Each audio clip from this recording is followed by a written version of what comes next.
ഈ സ്റ്റേഷനില് ആകെ കുറച്ച് മനുഷ്യപ്പറ്റുള്ള ഒരു ഓഫീസർ അനിതയാ. എന്താവശ്യത്തിന് സമീപിച്ചാലും ഉടനെ അത് നടത്തി തരും. അപ്പോ കാര്യപ്രാപ്തിയുണ്ട്. നമ്മളെ കൊണ്ട് പറ്റുന്ന ചെറിയ സഹായങ്ങളൊക്കെ നമ്മൾ ചെയ്തു കൊടുക്കണമല്ലോ. തീർച്ചയായും. അത് മനസ്സിലാക്കാത്ത ചിലർ ഈ സ്റ്റേഷനിലുണ്ടെന്ന് ഞാൻ അറിഞ്ഞു. അവരെ കാണാനാ ഞാൻ വന്നത്. എടോ, ഞാനും ഈ ഗോപാലനും പഴയ കൂട്ടുകാരാ. ഞാൻ പണ്ട് CA ആയിരുന്നപ്പോ ഗോപാലൻ കച്ചവടം തുടങ്ങുന്നതേ ഉള്ളൂ. അവിടെ നിന്ന് ഞങ്ങളുടെ രണ്ടുപേരുടെയും പുരോഗതി വളരെ പെട്ടെന്നായിരുന്നു.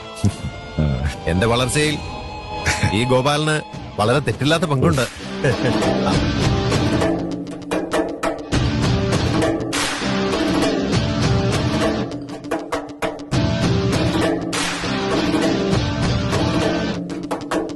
പറഞ്ഞു വന്നത് എന്താന്ന് വെച്ചാൽ, ഒരു SIക്ക് മര്യാദയ്ക്ക് ജോലി ചെയ്യണമെങ്കിൽ ആ സ്റ്റേഷൻ പരിധിയിലുള്ള പ്രധാനിമാരെയെല്ലാം നന്നായി കൈകാര്യം ചെയ്യാൻ കഴിയണം. അവർക്ക് മര്യാദയ്ക്ക് കച്ചവടം ചെയ്യാൻ പറ്റിയാലേ നമുക്കും നാടിനും ഉപകാരം വരികയുള്ളൂ. കാരണം അവരിൽ നിന്ന് പിരിച്ചു കിട്ടുന്ന ടാക്സ് കൊണ്ടാ സർക്കാർ നമുക്കൊക്കെ ശമ്പളം തരുന്നത്. മനസ്സിലായോ?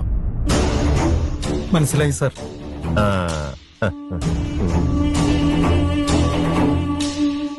മോളം നിന്നേ. ഞാനീ പറയുന്നത് നിനക്കൂടി കേൾക്കാൻ വേണ്ടിയാ.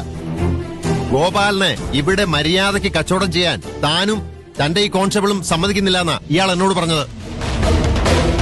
ഇയാളും ഇയാളുടെ കുടുംബത്തിനെതിരെ കള്ളക്കേസുകൾ ഫയൽ ചെയ്യുന്നു, ഇയാളുടെ സ്ഥാപനങ്ങളിൽ റെയ്ഡ് നടത്തുന്നു. ഇതെല്ലാം എത്ര ഗുരുതരമായ ആരോപണമാണെന്ന് തനിക്കറിയാമോ? എന്തിനാണോ ഇത്ര ബലം പിടിക്കുന്നത്? സഹകരിച്ച് മുമ്പോട്ട് പോകുന്നതല്ലേ നിങ്ങൾ രണ്ടു കൂട്ടർക്കും നല്ലത്.